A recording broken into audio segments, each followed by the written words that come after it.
thanks to everybody that's joining us in our chat tonight. We're going to have two shows. We're going to have one tonight with Chris, and then later on, we're going to have another one with Nixie, as usual. So you're going to get two shows for the price of one, because literally there is no show next week. There is no British Wrestling Radio next week, because I'm on holiday. For the first time in years, I am going on holiday. So there's no British Wrestling Radio, because I don't think I can do a show from a beach in the middle of Tenerife. So I don't think that's possible. But yeah, you guys don't begrudge me having my first holiday in about 7 years, actually. And it's the first one since me and my wife got married that we've got one together. And we've got to let's have a holiday for the first time in years. So thank you to everybody that's joining us. And so we're going to get that going. But it is a momentous night for me. Really, really is. People on Twittering and everything using our hashtag for tonight, BWR Ask Chris. And yeah, I'm not taking my phone. I'm not taking my phone at all for the week. It's just a case of me just taking my tablet for the journey. And if I want to use the tablet, if I can get to the internet, then yes, I can. But otherwise, I'm not. I'm just going to save up all the pictures and everything like that, come back, and then everybody can see how suntanned I've been. But I've got to wear this Factor 50 crap, and I've got to wear that to protect my skin. This one, because apparently since you had chemotherapy, you've just got to protect your body, but just don't burn. So that's the mission for next week, is to get a suntan but don't burn. So I'm going to be cool with that. And I think I can do that. But my wife she's already said to me, we're going to argue so much time, because she's going to be going, put your sun cream on, put it on, put it on, put it on. And that's the way it goes.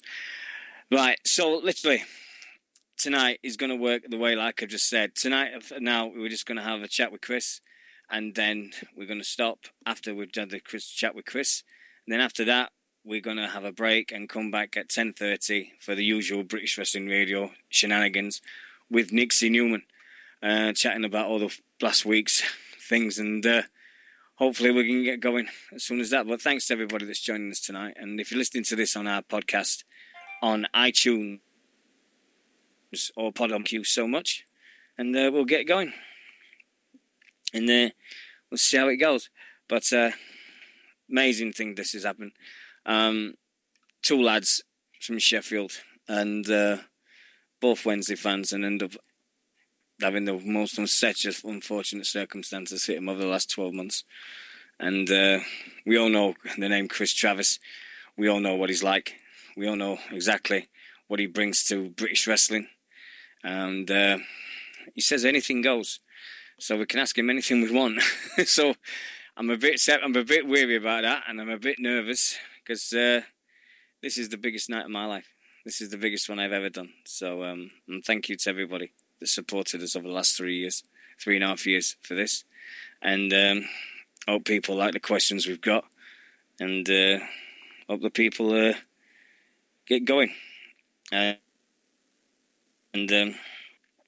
big things that's happened today. It's all over the show with Facebook and everything. And it's going to be election-free. No mention of the election at all, ever. We're not going to do it, but that's the way it has to be. But once again, joining us at bsrsports.co.uk. And if you'd like to join, if you're not sure how to get to us and everything, well, you've got to, because you clicked on Broadcasting Live, and that's where you find all the shows. British Wrestling Radio, the 4020 Rugby League show, and the Steel Boys NFL show, which is we're just on a break for them other two at the moment, but they are coming back very, very soon. And getting all that sorted and having big relaunches and things like that. Hope everybody's had a good day. It's it's great, and we get going. Facebook and Twitter has done a really nice job for me today, so I'm loving that every bit of the way. But no, it's going to be good. It's going to be real good tonight. So we'll see how it pans out. But thanks to Brian, to Winters, to Woogie Foot, Woogie Foof, and Smooch Darling in our chat room at the moment. And others people that's listening that's not in the chat room, but people listen to the show, but they don't come in the chat room, and that's their decision, and that's how I respect the privacy. So everybody listens to the show at some point. If you ever got any questions you want to ask Kris, go to our Facebook page, and we stood there. Good evening, Miss. Hello, Mr. Travis. Are we live or? Yes, we're live, sir. Yes, we are. Oh. Yeah. How you been? I'm all right, mate. I'm all right. Just laid on the sofa watching football. Ah, nice. So, were you watching? Please tell me it's not Sheffield United. No, United's winning now. They've just scored. Oh, bad news. I know it's rough. It's been a rough match so far. United's doing quite well.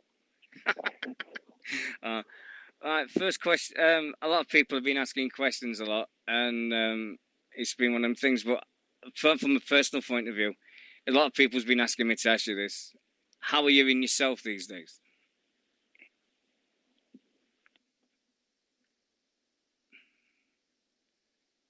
Hello?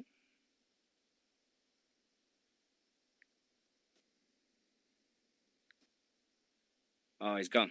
He's just disappeared. I'm sure I'll ring back. I have got... Paul. He's just hung up, so we'll get back. He's leaving at SETI, so we'll get him back. It's the quality of the phone calls that do my nothing sometimes on this Skype. I really do with that. Oh, here we go again. Hello, Kris. Sorry about that. Let's have another go then, Deano. What's going on? I don't know. Skype is playing funny buggers. Right. I think I can. Yeah, I can hear you loads better now. Have you turned Skype off or? No. It's still on. It's just I think sometimes Skype goes a bit crazy on us. I'm gonna get something new. I've had enough of this rubbish. Right. Anyway, let's crack on. Sorry. Yeah. So a lot of people in our chat room are going to wanting to know how is the trailing comeback coming on? The comeback trail is going pretty well. I'm at the gym as often as I can be. Today I had a day off because I'm making quite a bit, but I'm at the gym like 4-5 times a week. My strength and stuff's not quite there yet. I'm let's say before I got the big C, before I was hurt and stuff, it was like 110 I'd be lifting, but now I'm looking at 40, 45. But I'm getting there. It's just it's slowly but surely coming along, and that's all I can ask for, really. It's going to be a long road. It's not going to be anything. It's not going to be happening too soon. I just need to take my time with it, A lot of people, I don't know if they're expecting me back pretty soon, but it's not going to be happening anytime soon. No, I wouldn't. A lot of us wouldn't expect it to be. There's a question I've got here from a Mr. Mark Sanderson for you. Yeah. Who was your favourite wrestler, and why am I that wrestler? Who's that from? Mark Sanderson? Yes, Mr. Mark Sanderson, yeah. Oh, he's off his head, isn't he? My favourite wrestler growing up? Yeah. Or just of all time, or what? What are we talking? Oh, just literally, who was your heroes growing up? My heroes growing up were anything to do with the Hearts. It was Bret and I. They were always my two favourites, Bret Hart and Owen Hart. Even when they were against each other, there was a time Owen turned heel. And funnily enough, I did always side with Owen, though. So I was a bad guy even growing up. I was always into the bad guys and stuff. But definitely the Hearts. I used to love the sharpshooter, which is funny because I've never been into submission wrestling. Like even now, I do find the whole technical and submission stuff kind of boring to watch. But back then, I don't know if it's because there wasn't many submission moves or what, but back then, the sharpshooter, that was always the one I was like, wow, I love that move. So how did you get into the wrestling scene? I mean, I don't know if everybody's. I know you sent a question that everybody asks, but how did it happen for Kris? How did it happen for you? Say again, man. How did it happen? How did you get into the wrestling scene? How did you go? I had a friend called Stephen. His wrestling name ended up being Scotty Hex, and he was a big guy. He was like a hefty fellow, let's say, a fat guy.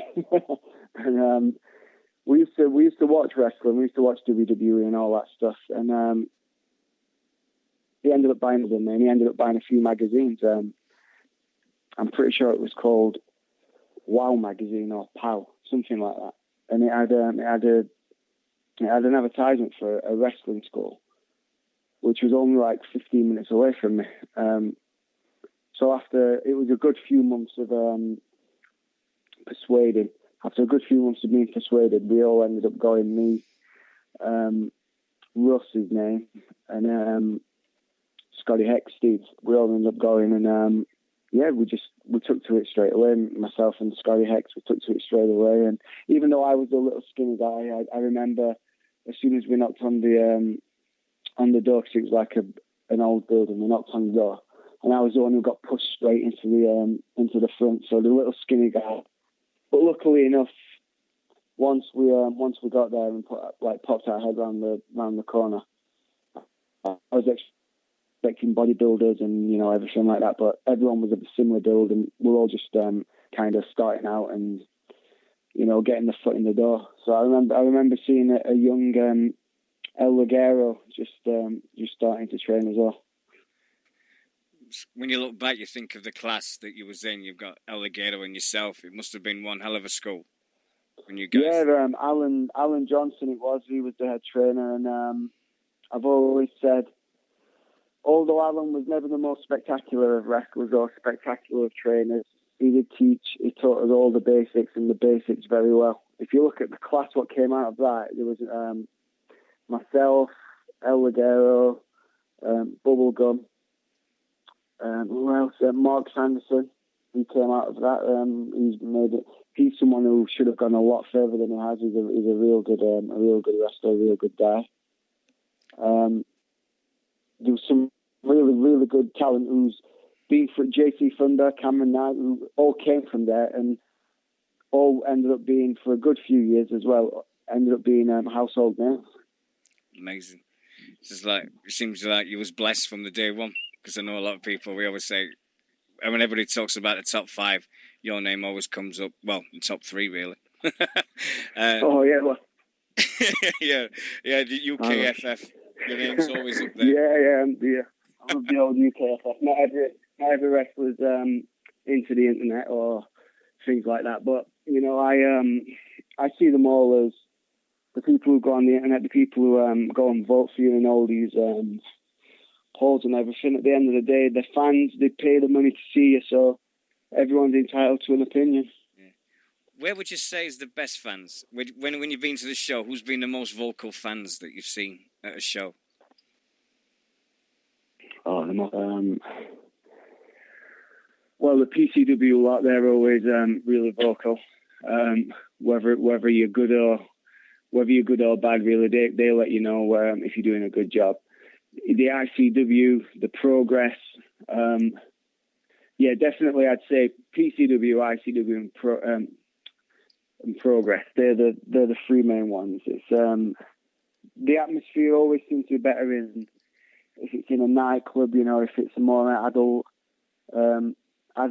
themed show, adult orientated, and obviously if there's a little bit of drink in the fans, then they seem to be a lot more vocal. And it's always good to wrestle when the fans are more vocal, because you feel as though you feel more appreciated, rather than, I've wrestled in front of hundreds before in a leisure centre and the families, and they just, a lot of the time the families sit on their hands because it's only the kids making noise, because the parents have only brought the kids because they wanted to see wrestling on TV, and the parents don't really want to get into it. But if they're in a nightclub and the parents have had a few drinks and stuff, it's a totally different atmosphere.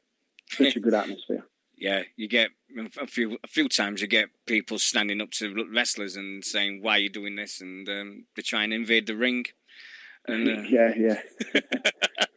Yeah, I still remember. Never a good idea to invade the ring, especially when someone like Rampage is in the ring. I tell you. yeah. I remember you saying no. I mean, what would possess anybody to get in a ring when you've got T-Bone and you've got Rampage Brown there? It's just beyond thinking. Well, really. Exactly. Like I've wrestled for 13, 14 years, and even I don't want to get in the ring when T-Bone and Rampage is there. Let me tell you.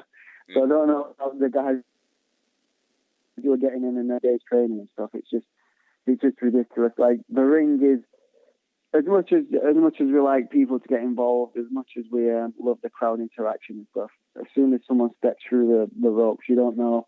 They could have got a knife. They could have got anything. So basically, the wrestlers just have to protect themselves. So if anyone does jump in, and I was in, I'd have to.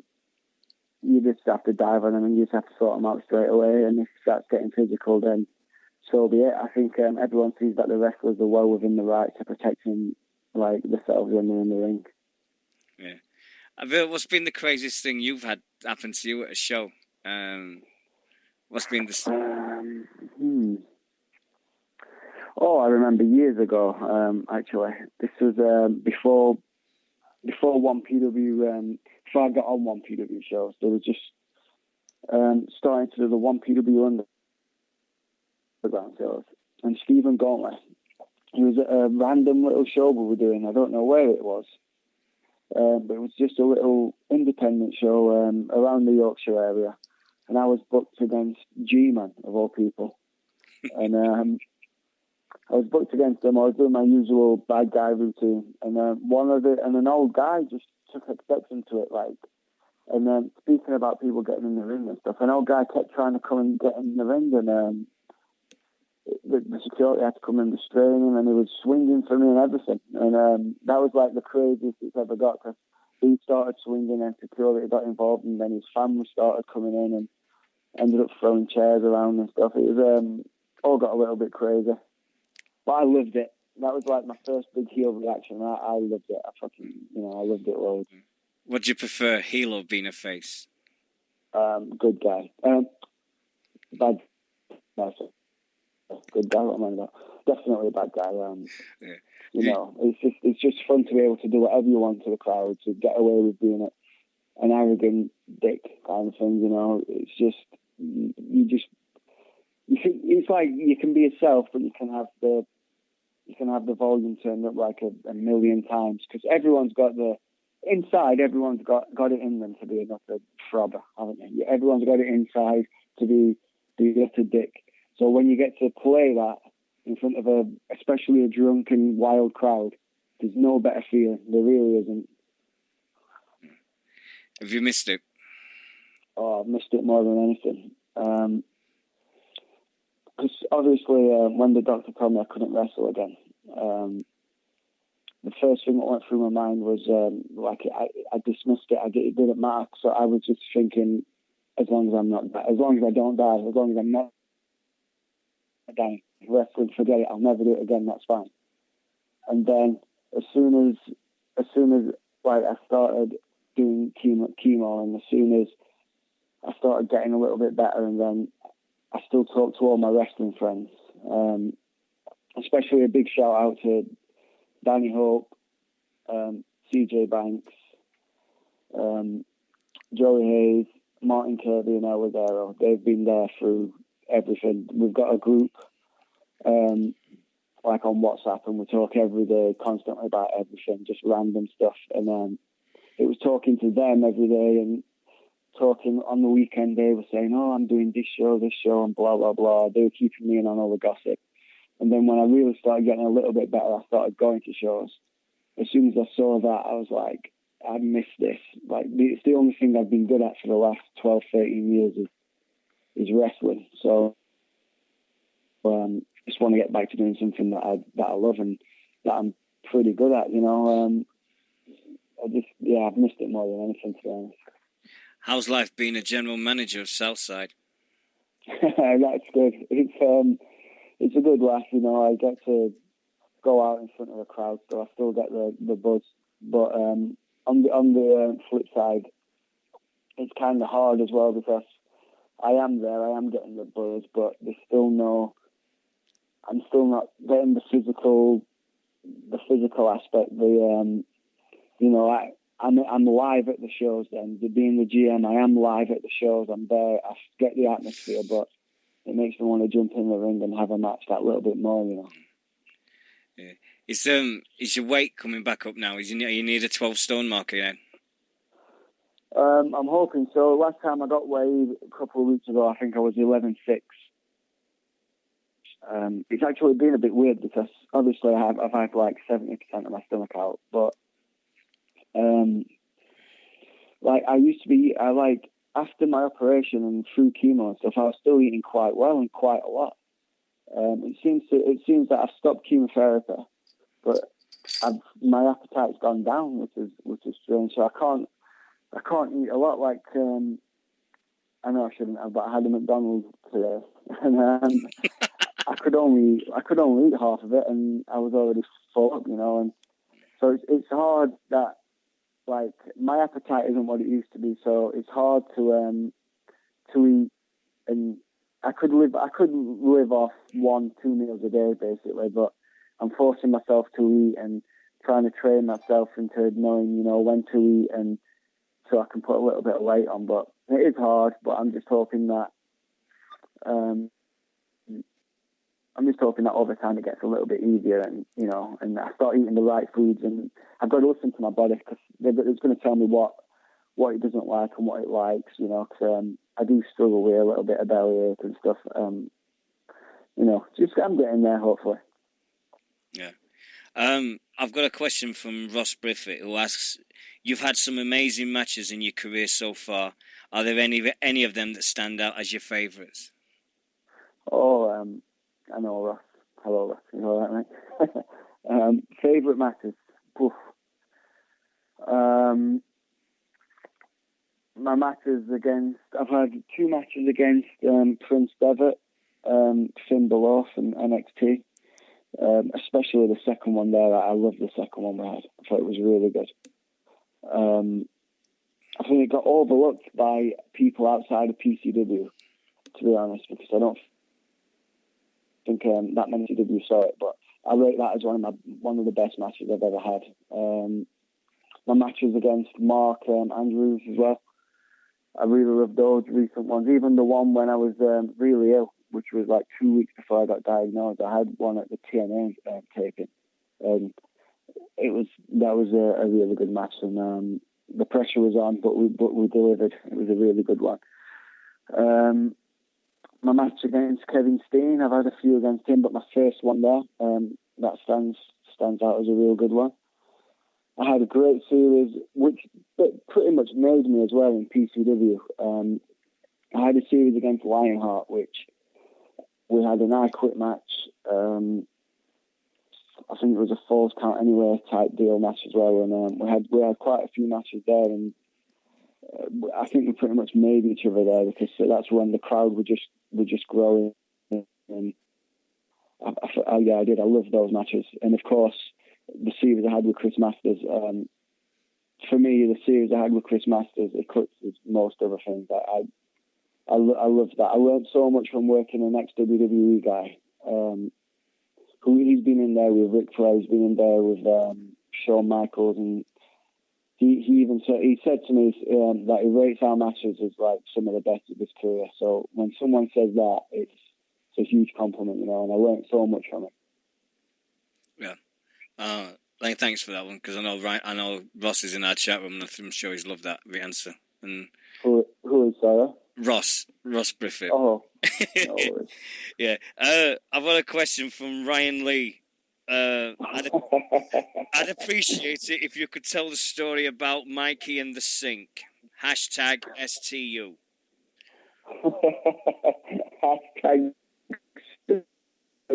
Oh, what a guy.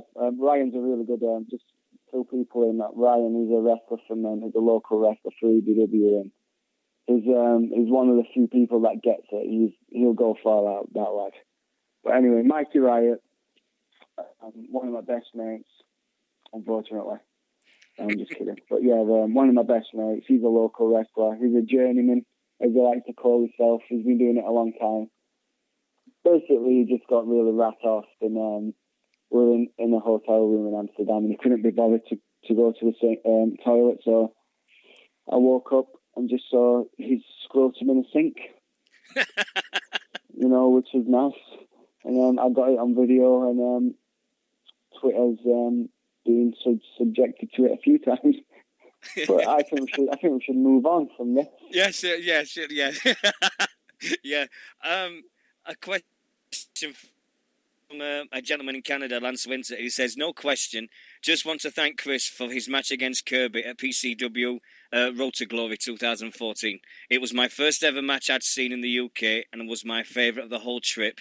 What a way to break my UK wrestling cherry. Oh, thank you very much. I appreciate that. I love wrestling Kirby as well. I was going to say I've had a few belters with Kirby, and yeah, that one was. A funny fact is, I only got to the venue on that one, myself versus Kirby. I only got to the venue literally 15 minutes before doors, and we were on first as well. So it was a bit of a rush job that, but I was really happy with the match. I really loved the match. So yeah, cheers for that, mate. Yeah, that everybody seems to forget them type of matches because of circumstances that happened the following night at PCW, of which the rematch is happening in less than a few months' time now. So are you going to be there for that match? It's June the 5th, I believe, isn't it? Is it June the 5th? It is, isn't it? It's the PCW one. Yeah. Yeah, June. No, I won't be there for that one. I'm not. I don't want to watch it. No. For me, it's a little bit too close to home. Yeah. I'm not a fan of it. I was there that night. I was there that night that he broke his neck and was paralysed from fucking. He was paralysed from the waist down, from the neck down. Sorry, for days, and I was laid in the ring with him afterwards and waiting for the ambulance and stuff, and to see one of my best mates. I always see Lionheart as one of the bravest and strongest and toughest guys, and when someone I look up to so much as when I see the look of fear and when I see him cry, it's just he's in that situation again, and I don't like it. No. I think Lionheart needed to do it for himself. Speaking to him, I understand his reasons. He needed to do it to prove to himself to get over the fear. Because I think he's in the shadow of it now.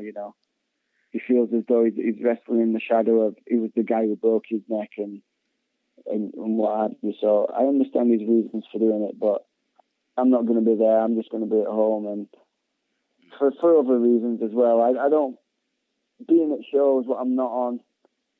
It just gets tougher and tougher as time goes on, because it makes me want to be in the ring. So I'm trying not to go to too many shows to the rest of the year. Yeah. I can't wait for you to come back, mate. I really, really can't. I just want to say thank you to Lionheart, because through my little illness, you guys were my inspirations. You guys kept me going.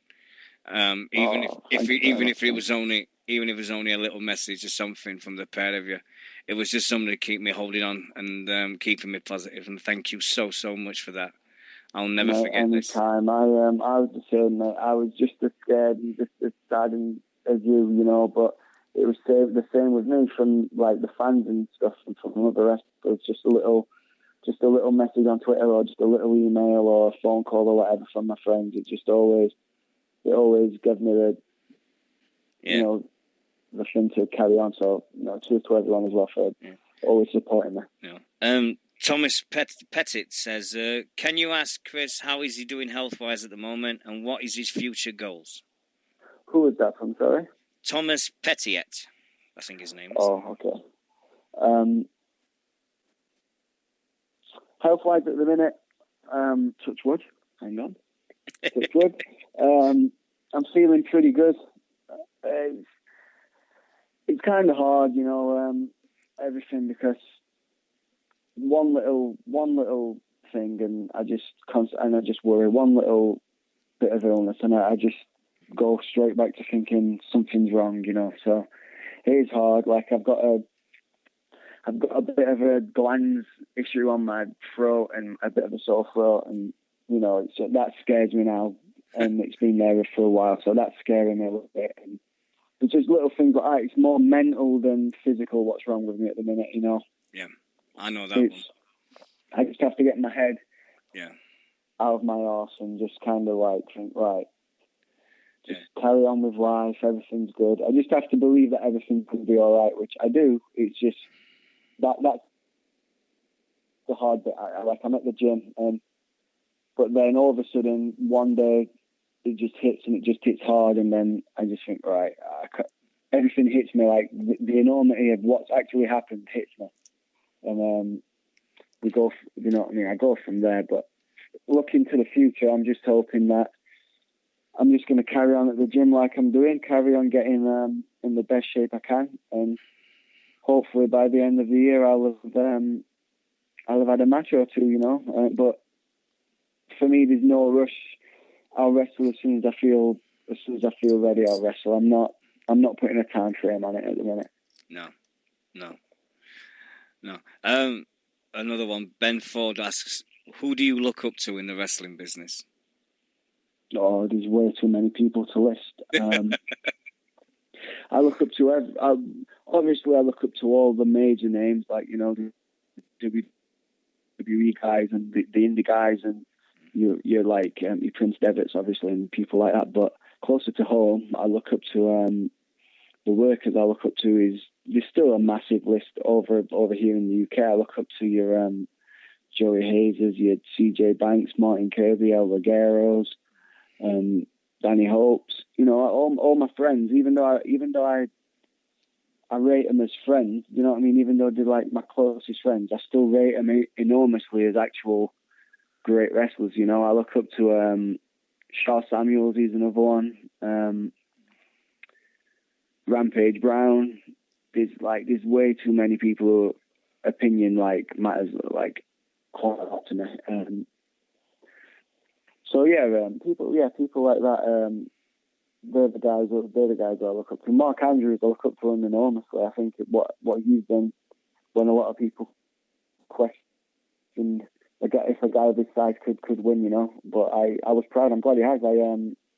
Out of everyone, no disrespect to the other people, out of everyone, I was really glad that he was the one who won. If it wasn't going to be me, I always wanted it to be Mark. Yeah. How was that experience at the boot camp? Did you enjoy it? Was it nice getting told off by Al Snow for your promos? I loved it. It was like professionally up there with like some of the best time I've ever had. Just start getting to actually wrestle in a TNA ring, you know, being on TV, being on Challenge TV, and having like the world being able to watch on TV at 9 at night, you know, all my family and all my friends and stuff. It kind of validated what I'd been doing for all this time. So a lot of people from school and what have you, they know I wrestle, but actually being on TV and that for them being tuning in and then seeing it, I think that validated, not that I needed to validate it, but in a lot of people's mind, I think it validated that, wow, like he's really good. He has done well for himself. So, but yeah, it was an amazing time. Just being able to work with all the TNA talent, just Jeremy Borash, he's a workhorse. He's forever on and on and on and thinking of the next step. Yeah, he's such a nice guy as well. And just being in the TNA ring, you know, with like I look back now and see pictures of me in the ring with the TNA logo and stuff, and I think, wow, like no one can ever take away how far. Whether my comeback's a big massive flop, whether I never have another classic match in my life, you know, no one can take away what I've done before and how far I did get. So I'm like of what I achieved. Oh, there's a lot of people proud of you as well. A lot of people. There's a lot of fantastic people.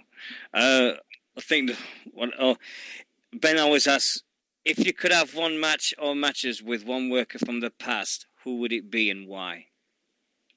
Is that Ben Old who said that? No, Ben Ford. Oh, I thought you said Ben Old. I was going to say, bloody hell. A wrestler from the past, it'd have to be myself versus Owen Hart or myself versus Bret Hart. I'd have loved that. Maybe against Owen Hart a little bit more because, you know, Bret was more into the technical aspect of it, but I think Owen was a little bit more of a flyer. I think we could have had a little bit more of an evenly matched matchup. But I'd also, closer to home, I'd love to have wrestled Alan Johnson, my trainer. He's retired. He's been retired for quite a while now, and I'd love to have wrestled on a show against Alan Johnson. You know, the whole trainer versus student, teacher versus student. Yeah. And he was a really nice guy, and he's just. I just think it'd be nice, you know, the full circle. Hey, man, he's had his own troubles with this fucking horrible disease as well. So he's overcoming his battles. So, you know, it'd be a nice story if along the line one day myself and him get in the ring and deliver a bit of a classic for the Yorkshire area. That'd be fantastic. As a Yorkshire lad as well, that'd be fantastic to see. Yeah. Vincent Nugent has asked you, what is it? How is your chemistry like tag team Kirby? That is Project Eagle. There's no denying that we've got great chemistry together. It was pure accident as well. Pure accident. I didn't know Kirby very well. He was more a northeast or northwest. I don't know what it is. North anyway. He was in the Newcastle, Middlesbrough. He was in that kind of area with 3CW, just coming through their ranks. Ligero used to wrestle up there quite a bit, and he was one of Ligero's boys. They wanted to bring me into 1PW, but they'd never. They wanted me in the team in 1PW, but they didn't rate Scotty Hex for whatever reason. So myself and Kirby randomly got paired on a Brad Flash show. A random show we got paired as a team.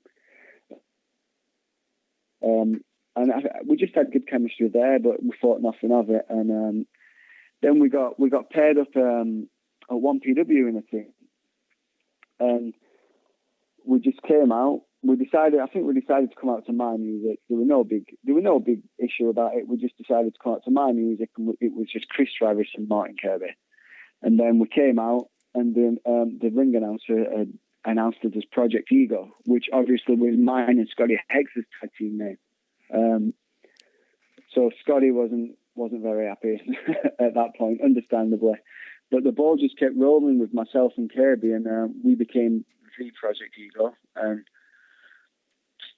I don't even know why we have chemistry, because we're totally different as people. We're polar opposites. Whereas I used to go out and party all night, Kirby would be happy to be in that house, you know, home and to his life. After shows, I'd be out getting drunk. He'd be driving us home. Kirby's the kind of guy he studies wrestling. You know, he watches loads of obscure Japanese stuff or obscure American indies. I was just the guy who I just watched a bit of WWE and, you know, the ratings and what have you. We just had such a different outlook on everything. But as soon as we wrestle, I think what makes us work is we both just want to have fun. We want to have fun, and we want the crowd to have fun. So when we're a team, I think a lot of people, when you try and wrestle people, there's an amount of competition against each other, you know. So tag teams want, I'm the best in the tag team. I want to get this move in. I want to do this move. Whereas myself and Kirby, we end up suggesting person instead, you know. So I think that's another thing. Even though we're called Project Ego, we're actually the ones who've got the smallest ego out of most of British wrestling when it comes to matches and stuff like that, you know. Whose idea was it to come out for you to come out dressed as Spider-Man at the House of Pain Evolution debut show? I don't even remember. It was, the Spider-Man costume I've had for a good few years. I think it was, you know what it was? I turned up to a random 1PW show or something, and I saw Ross Jordan just messing about, running backstage in the same Spider-Man outfit. And he was just messing about in it, and I was like, oh, that was cool. Everyone wants to be Spider-Man. So I asked him where he got it from, and then when I got home, I ordered it off the internet, and I wrestled a few shows, GMP ones, a few small little family shows. I wrestled actually, and so I think, I think it was Harvey Dale's idea, because great gimmick is the superheroes.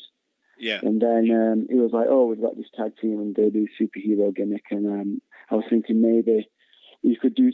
I think he said maybe you could come wrestle him as Spider-Man, but obviously me and Kirby changed it, so I leave him and then come back as Spider-Man. Yeah. It was such a good angle. But when I was backstage trying to get changed into the Spider-Man outfit, it was taking me forever. I couldn't get my feet in. I was all fingers and thumbs. I was like, oh shit, I'm not going to get back in time. Yeah.